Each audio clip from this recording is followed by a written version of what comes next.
So now it's my pleasure to introduce Simon Tripp from TEConomy Partners. Simon, I have come to develop a real tremendous respect for the perspective, the big picture thinking that he brings to all of the initiatives and all of the projects that he works on. Simon was a perfectly suited consultant for us as AgriNovus got launched a couple of years ago because he has a real depth of understanding and critical analysis in a number of key areas: in agriculture, in the life sciences, in the land-grant university system, and also has a national and even global perspective on many of those trends. And so as we were trying to think about the ingredients and the factors and the things that we needed to focus on, both from a competitive perspective, but maybe also a bit of a gap analysis for us here in Indiana, as we were launching AgriNovus, we knew that Simon and his team was going to bring a real important, deep perspective of all of the things that we should be thinking about and that we should be considering. And so Simon was our lead consultant on our first baseline study that AgriNovus conducted a couple of years ago that really kind of set all of this in motion for us. It identified the sectors of innovation that Indiana needed to really sort of focus on and pursue. And so his team has come back to us, and as I mentioned earlier, we just unveiled a new talent and workforce study around the Indiana Agbiosciences sector. And so we're really pleased and very fortunate to have Simon with us to kind of do some stage setting before this next panel, where I hope what you'll find is that he's going to bring to us some of that high-level thinking, some comparative analysis, and really tell us what does it take if you are trying to become a regional center, an epicenter, a hub of some kind, focused around economic development and the ag biosciences sector. So, Simon, I'd like to ask you to come forward and make some remarks. Please join me in welcoming Simon Tripp.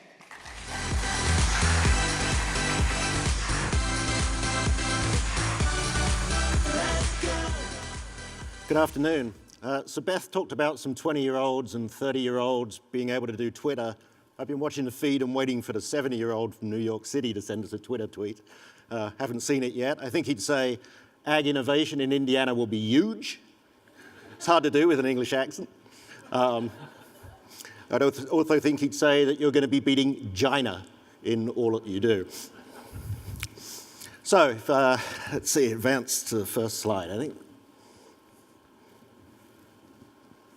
Okay, so I'm going to talk about cultivating a vibrant ag bioscience ecosystem. And in technology-based economic development, which is what my company has specialized in for more than 20 years, we really think about science and technology-based economic development around an ecosystem approach. And I'll talk to you about what constitutes an ecosystem for ag biosciences-based economic development.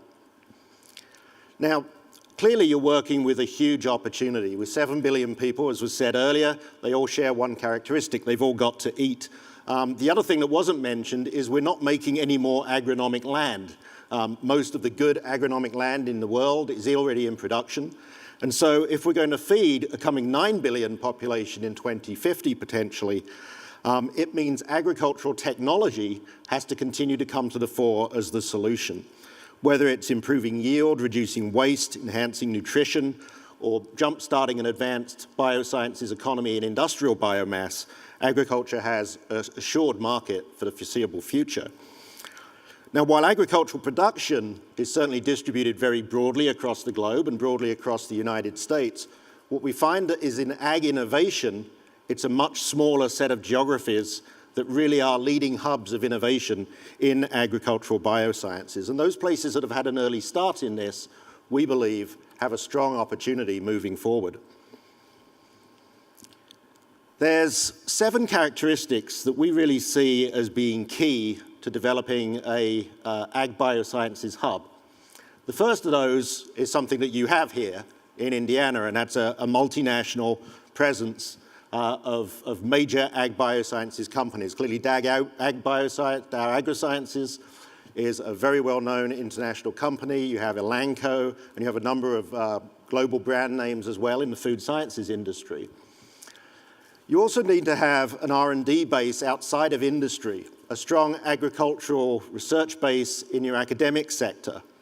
And it's here, of course, that having Purdue University in particular, but also more broadly, other institutions in the state as well involved in life sciences, that gives you a very strong position to build off of. You also have to have engaged and collaborative stakeholders. One of the things we found in places where they had a lot of assets, but they haven't really managed to get economic development to occur around their scientific assets, is they've not had the sort of dialogue going on between actors in their economy that needs to occur. And that was one of our early diagnoses when we worked for BioCrossroads on the original work that led to the creation of AgriNovus, and we can obviously see great collaboration now occurring in Indiana. You also have to have a business environment that is conducive to ag bioscience entrepreneurship. As was said earlier, entrepreneurship is not easy.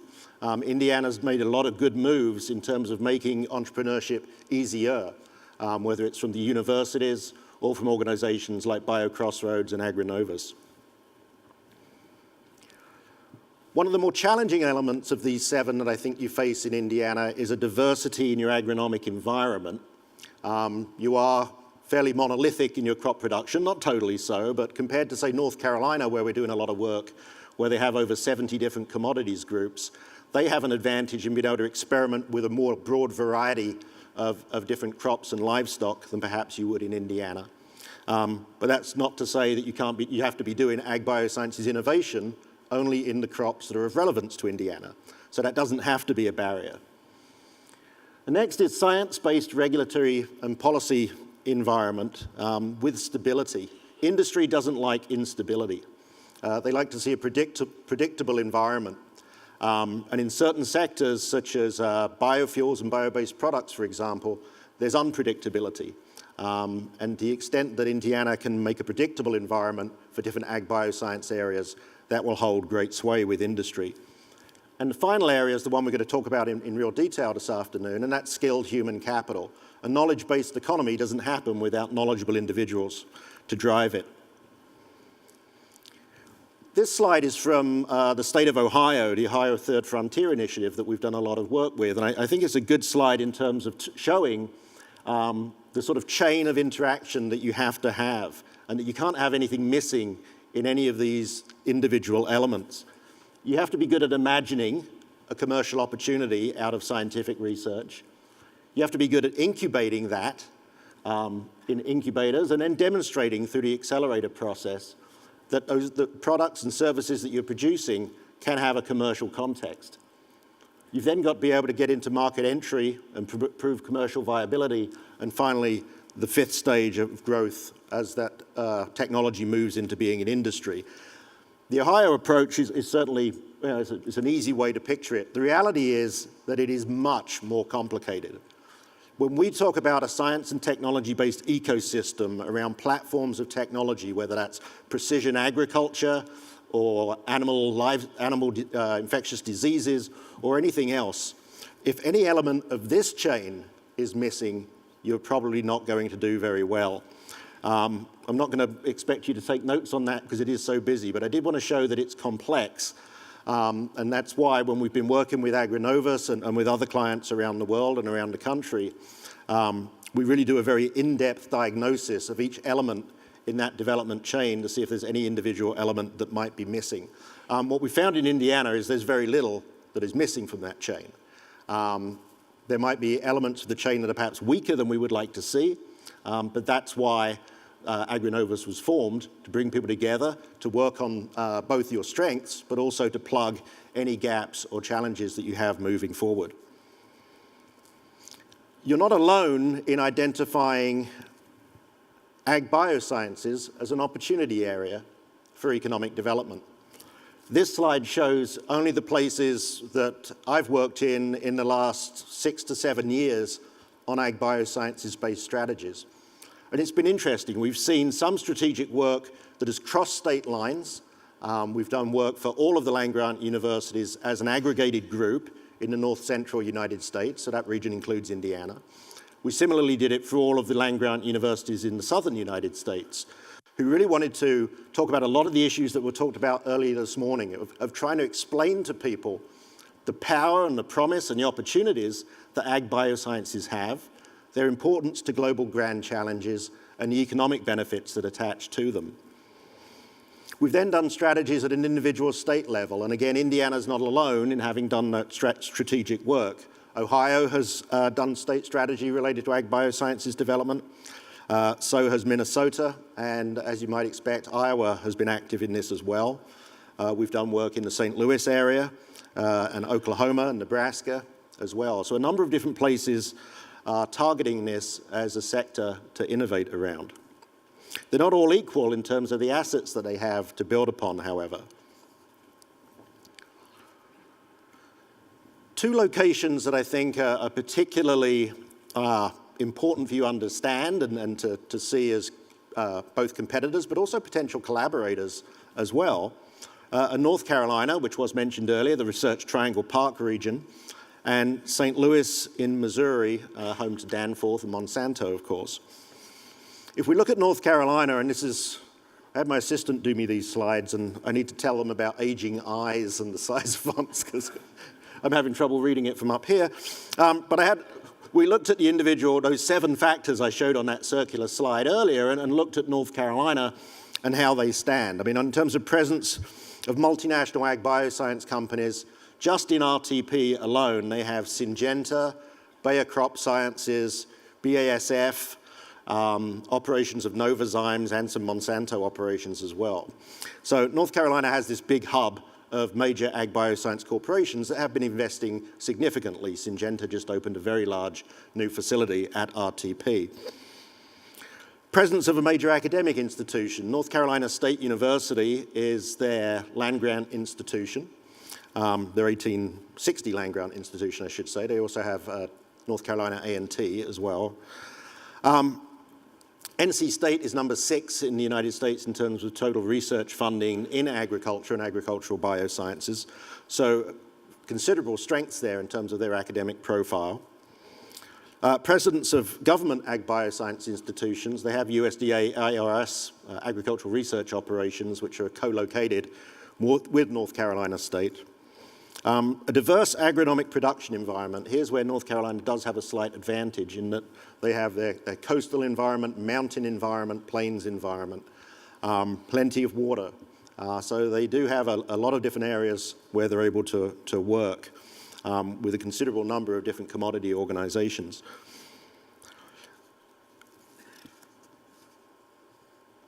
I also talked about engaged and collaborative stakeholder groups. North Carolina has an organization called the North Carolina Biotechnology Center, which was really the first technology-based economic development organization focused on a specific cluster to develop in the United States with heavy state government support. It's an extremely good organization. Its impact has been tracked, and it has very strong economic impacts in terms of working with industry and a great deal of support from industry in North Carolina. But they've recognized, as BioCrossroads did here with forming AgriNovus, that they needed a specialized ag bioscience-based collaboratory, and so they formed Agbiosphere as their organization.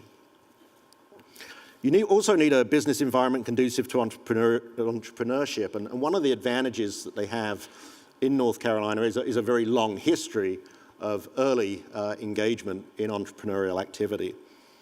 And finally, the presence of a robust education and workforce development pipeline. It's interesting, when you talk to industry in North Carolina, one of the things you find out very quickly is the primary reason many of the companies went to RTP to set up was not specifically because of the research that was taking place in Research Triangle, particularly at the 3 universities. They primarily went there to get talent because they felt that North Carolina was an important place to which they could attract talent to come to the state, given its climate and certain characteristics, but also because of the skilled human capital coming out of the universities. And so you have there now, because you have 4 or 5 major multinational ag bioscience companies, you get a little bit of what's happened in Silicon Valley, where you have people who spin out of those companies or move from one company to another and create a certain dynamism in that environment. Something that I think would be seen as an area that needs to be built upon here in Indiana moving forward.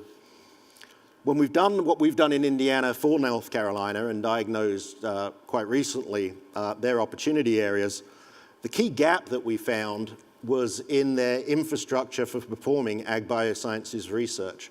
While they're number 6 in it at North Carolina State University, the last major scientific building for their College of Agriculture was built in the 1950s. Their infrastructure is extremely old. In part, it's because the United States has invested far less in agricultural research than it should be investing. If you look at the balance scale between, say, the NIH and NIFA at USDA, they're just not even playing in the same ballpark. And we're actually working on that currently and working with USDA on a study of the power and impact of USDA funding on America's agricultural research enterprise. But at North Carolina State, they recognized that this was a significant challenge. And so, but also a significant opportunity. So they set out a very broad standing initiative of raising $180 million to do the Plant Sciences Initiative. They started with the idea for that 3 years ago. They now have all $180 million to do the initiative. They have the architect picked. The Plant Sciences building will be built on North Carolina State's Centennial campus, which is sort of a live, work, play innovation zone type of campus. Total building size of 190,000 square feet, but what's unique is it isn't a purely academic building.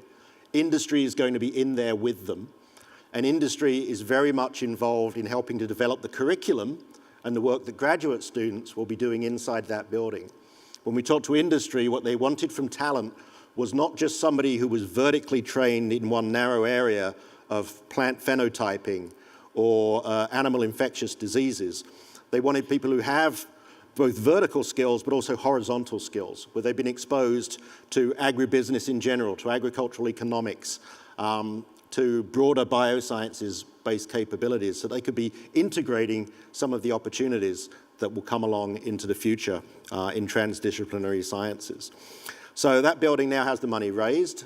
It was interesting that when we look at other locations, which I'm going to talk about, that some of the funding that's come for that building in North Carolina is similar from what you've seen happen with the Danforth Center in St. Louis and with Purdue's Discovery Park as well here in Indiana. It's interesting that when we go to this slide, this is a slide I actually took from North Carolina State University when they were presenting on the opportunity around this Plant Sciences Initiative and what they were trying to do. And when they looked around the country and said, who do we want to emulate? They want to emulate what you have done at Purdue. They've seen the success that you've had in terms of spinning out companies, and they weren't necessarily looking at Purdue in terms of agricultural biosciences companies' success. That's something I think Purdue is now accelerating into. But really they saw a model at Purdue Discovery Park of having private philanthropy involved, the state involved, a major research park type development, and an opportunity that would really encourage interdisciplinary research, transdisciplinary research, spanning disciplines to do novel inquiry.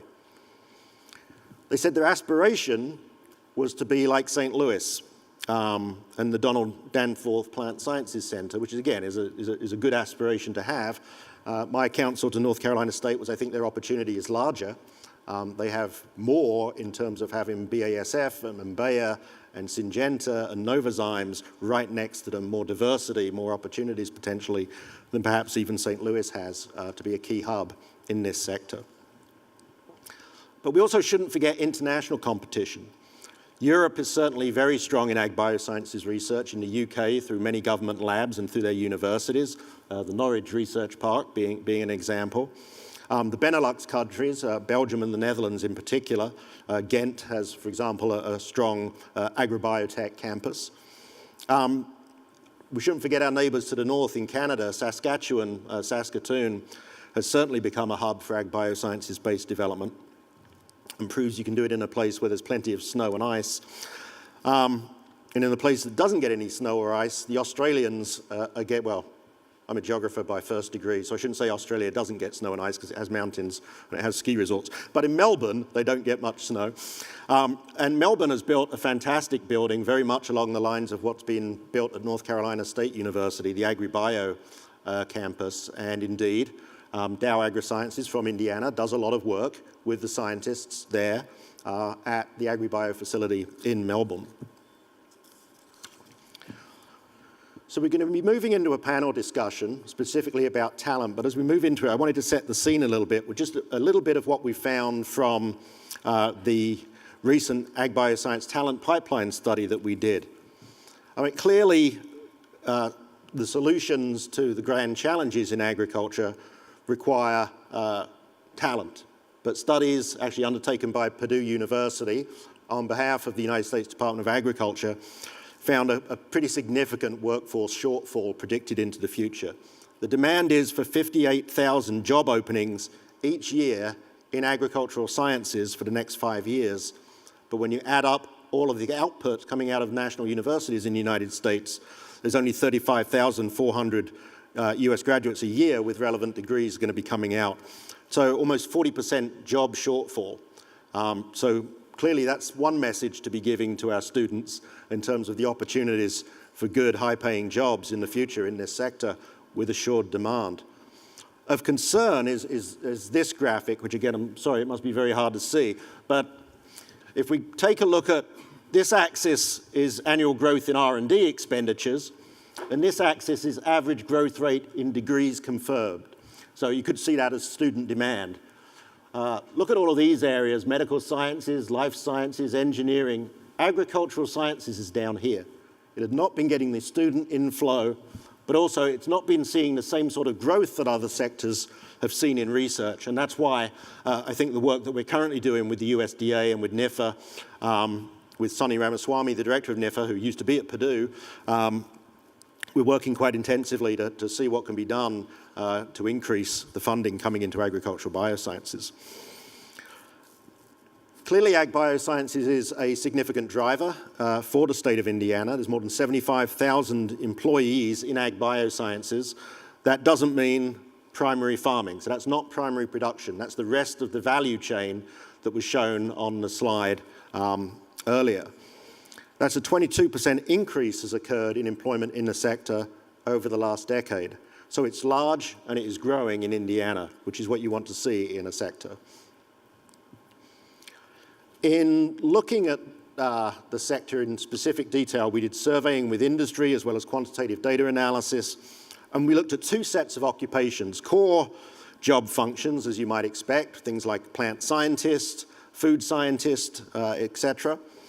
But then we also looked at allied occupations that you need to run a business, whether it's in ag biosciences or anything else. And ag bioscience companies need people with marketing and business skills, IT, skilled production capabilities. What we found in looking at Indiana is that the challenge is less about those core occupations. So there's less of a challenge here in bringing up the key scientist professions and professional agronomy capabilities. There's more an issue in terms of the availability for companies to find people in information technology, for the big data, for the management of informatics, for sales, marketing and communication, accounting, finance, senior business leadership, and in engineering. So we've been working with AgriNovus's board to design a system to advance talent development for the state. We want to, in a few years, be able to have the situation change so that we don't have people saying these quotes that are up on the screen in terms of difficulty to attract IT workers, software development personnel, web and mobile developers, etc. We've made a series of strategic recommendations to AgriNovus, and I'd encourage each of you, really rather than me going through it here, if you go to the AgriNovus website, you're able to download the whole talent report, and it'll detail for you this graphic and our sort of diagnosis and the things we would like to see Indiana work on.